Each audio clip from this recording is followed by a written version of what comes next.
नमस्कार, आप देख रहे हैं न्यूज टॉप इंडिया और मैं हूं आपके साथ सीमा नामदेव। शुरुआत करते हैं आज की खास खबरों से। बिहार की राजधानी पटना से एक अनूठा मामला सामने आया है। यहां एक शादी समारोह के दौरान हाई वोल्टेज ड्रामा हो गया। जब जयमाला की रस्म हो रही थी तब दूल्हा और दुल्हन के बीच झगड़ा हो गया। मामला इतना बढ़ गया कि शादी की रस्में पूरे नहीं हो सकी और दुल्हन ससुराल जाने की बजाय सीधे पुलिस थाने पहुंच गई। जानकारी के मुताबिक पटना के गर्दनी बाग में स्थित एक कम्युनिटी हॉल में मंगलवार को शादी समारोह आयोजित हुआ।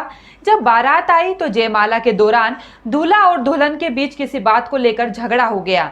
इससे शादी की पूरी रस्में नहीं हो सकी। दुल्हन ससुराल जाने की बजाय बुधवार की सुबह गर्दनी बाग थाने पहुंच गई। दुल्हन का आरोप है कि उसके ससुराल वालों ने जयमाला के बाद तिलक की मांग की। जब उसके परिवार वालों ने इसमें असमर्थता जताई तो दूल्हा बगैर शादी किए जयमाला के स्टेज से उतर कर चला गया। इसके बाद पुलिस ने दूल्हा पक्ष को थाने आने के लिए कहा।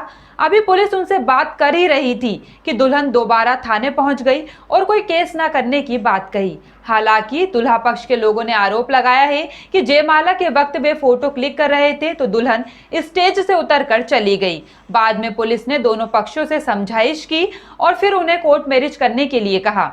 इधर बिहार की राजधानी पटना से सटे बिहटा में एक अजब गजब प्रेम कहानी और उसके खूबसूरत मुकाम तक पहुंचने की कहानी सामने आई है।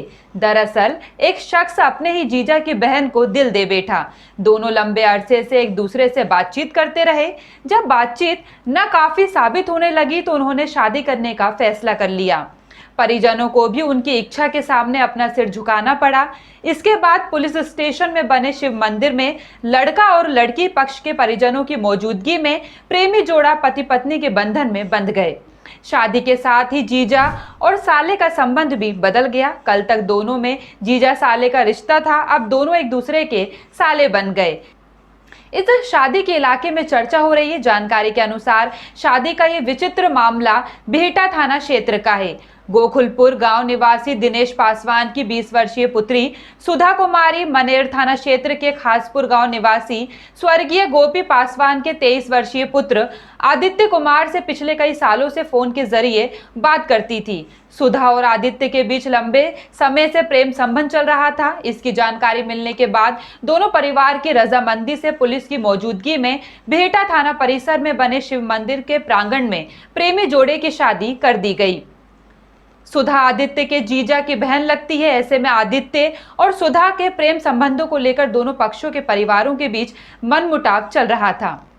फिलहाल के लिए इतना ही। खबरों का सिलसिला लगातार जारी है। आप बने रहिए न्यूज टॉप इंडिया के साथ। नमस्कार।